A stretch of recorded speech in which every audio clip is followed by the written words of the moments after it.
So now we're going to take a look at plans, and our book goes into again a lot of terminology around plans and a few different types of plans that we might encounter in the workplace and as managers we might be responsible for. And the first one of these is a business plan. And I'm not going to dig too deeply into this because we largely covered it in entrepreneurship when we looked at our feasibility plan. It's a variation and a form of a business plan. And we've got some examples that you can look at. So the student assignment one that we looked at in the earlier videos for the record company is a really good example of a business plan. And there's lots of other material that we can look at that digs into a lot more detail about business plans and how to do business plans. But as you'll see, I'll just quickly dive into each of these 6 major areas. We have our executive summary, which is our little snapshot. I like to think of it as like the blurb on the back of the video or the back of the book that gives you a brief summary and overview of what the document is about and highlights the key things that are of relevance in the document. There's the analysis of the actual opportunity, which we've dug into a lot in entrepreneurship around our external analysis around what the opportunity is and why we think it's a good opportunity that is going to create value for some customer. Analysis of the context. So again, our situation analysis in terms of the operating environment, our external analysis and what the business is going to be doing. Then a full description of the business, including its products and services, financial information, including data and projections, and then any supporting documentation, which might be things like your credentials. It might include copies of leases, any documents that are in support that show that this business has legs, essentially. So that's a sort of very quick snapshot of what a business plan might cover. And like I said, there's much more detail elsewhere if you want to dig into it a bit more. So the other types of plans that you might encounter, and the book tends to get into this in terms of these different factors or dimensions that we might call them in terms of different types of plans. And there is actually a video that I've popped into StudentWeb. It's the one that will appear directly above this one that I think does a much better job than the book does in terms of explaining the different types of plans, why they're relevant and useful, and how they link to goals. So I encourage you to take a look at that video because I think it will help explain the context and the reason for all of the stuff that they get into here.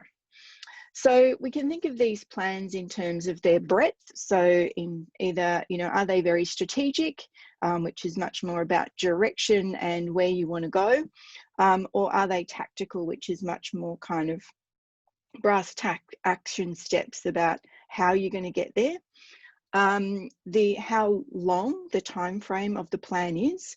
So, a business plan tends to be quite a long-term document because it's about setting up the future direction and the prospects for the business, whereas something like a staffing plan might be much more short-term because it's focused on the next few months. How many staff are we going to need over the summer break or something like that.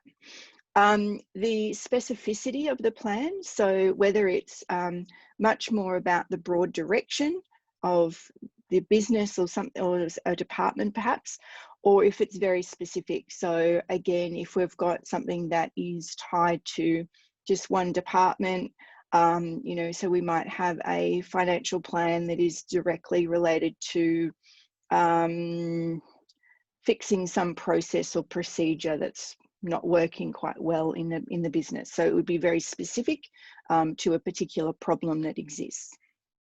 And then the frequency of the use of that plan. So we might have plans that are just for a single thing. So maybe we've got a one-off event that we're doing, or there's a particular problem that we're trying to solve. And so once we've fixed that problem, we don't need that plan anymore.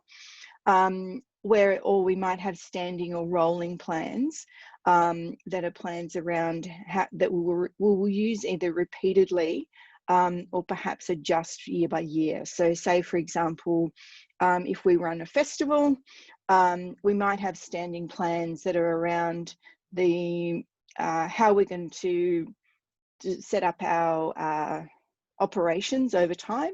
So it might be our kind of forward plan that sets out month by month all the tasks we're going to do, and the dates might change slightly, and we might improve and change things over time. But generally speaking, that operational plan will tend to stay fairly similar from year to year, and we'll just amend it each time. So in terms of the actual breadth dimension, we have strategic ones that apply to the whole organisation and are focused on the organisation's overall goals. And then we have what are called tactical plans, which are that go into much more detail about how we're going to achieve those overall goals. So if we think back to our Mardi Gras plan that we saw, it had much more high level strategies that were about, say, community engagement. And then they had a set of tactics that they just sort of listed. And then so in the Mardi Gras offices, they may have a set of plans that are much more fine-grained about how they're actually going to go and deliver each of those little mini strategies that sit underneath that bigger strategic direction and overall strategy for the Mardi Gras. Time frame. So we tend to think that plans that have a time frame of more than 3 years as being long term, and short terms as being 1 year or less. I guess we can speculate on what we might call plans that run between 1 and 3 years. Maybe we call them medium-term plans. Again, look, these are all just rules of thumbs, but generally speaking, we might just contextualize this for our venture. You know, so if we're a record label or a management company, we might have a plan around, you know, how we're going to grow our label over the next year. And then we might have one that is much more focused on 3 years and beyond, that is much more about long-term strategies. And then our shorter-term strategies are aligned to that and help build towards that bigger long-term strategy. Similarly, if we're in, say, a festival environment, we might have a 10-year plan. I know that the Woodford Festival has a 500-year plan, which is much more focused on the environmental management and thinking multi-generationally. But then they would have short-term plans that are much more around, okay, what are we going to do for next year's festival? What's our budget? What's going to be our sort of act strategy? You know, who do we want to try and secure? What is going to be our staffing plan, our site operations plans, etc., etc. And then we have specificity. So specific plans, we have very clearly defined things, and that's what they are. So they might have specific targets, like we want to achieve this many customers or this many sales, etc., etc. And directional plans tend to be much more flexible. So they're much more around how we're going to sort of, what's the general direction we want to go in, and it's kind of flexible in terms of how you might actually get there. So the example in the book, they talk about flight paths and being a pilot. And so we talked about this when we talked about the pilot in the plane principle, when we looked at effectuation in entrepreneurship, and this idea that as a pilot, you do your flight plan, you have your plane, and you assume that it's all going to go smoothly, but you're also aware that things are going to change. You might need to adjust in the air as you go. And so having a set of plans that enables you to have some general guidelines around what needs to be done and where you need to go, but that gives you the flexibility to, on the fly, so to speak, change things in response to changes in the environment or the conditions that you meet, more kind of directional plans. And then I talked a little bit more earlier about the frequency of use, right? So is this going to be just a one-off plan, or is it going to be an ongoing plan? And we might have a mix as well, right? Where we might have a single-use plan that we use to meet those specific needs, but then we adapt it to a different problem. So we would then use that almost as a template and say, okay, let's create another single-use plan that's based on this one and builds on the lessons that we learnt from that situation as well. And so this is just a basic summary of the different types of plans and the different ways that we might think of categorizing them. And so the book also talks about this idea of contingency. And they talk about how at different levels of the organization, you're going to be involved more in strategic compared to operational. So strategic planning being that high level, general direction, much more long term. Operational planning being more your tactical planning, where it's just going to be the single use or standing plans that are much more oriented towards the operations and feeding into the strategic plans and strategic goals of the organization. The other two factors, so that's the organizational level contingency factor. The other two things that they talk about in terms of contingency, so contingency meaning things that are like plan Bs, yeah, so you've got your plan A, and then you might have your plan Bs, Cs, Ds, and Es, which are your contingency factors that you can change depending on what's going on. So based on your level in the organization, that will change your which level of type of planning you're engaged in. The other thing that's going to change the type of planning you're engaged in is how uncertain your environment is. And so generally speaking, the music industry is quite a, we would call it volatile environment. There's a lot of change, there's a lot of uncertainty. It's not a very stable business as usual, you know, day to day, everything just runs as normal.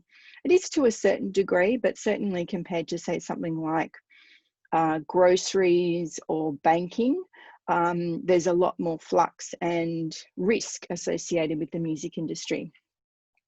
And so that means that we've got a fairly high degree of environmental uncertainty, which, like the pilot in the plane idea, means that we've got to be quite responsive to our environment, which means that getting too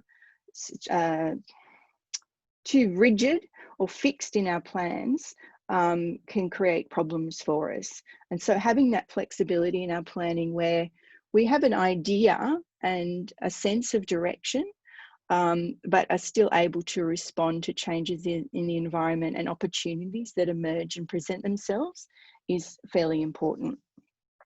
And then the other factor that might change our approach to planning is the length of future commitments. So it talks about in the book that we want to be able to commit to whatever it is that we're planning for, right? So if we go in with a 10-year plan for a venture and we can't commit to that length of time and the things that we want to put in that plan because we don't have the resources available to us, for example, it's going to be very difficult to stick to that plan over time.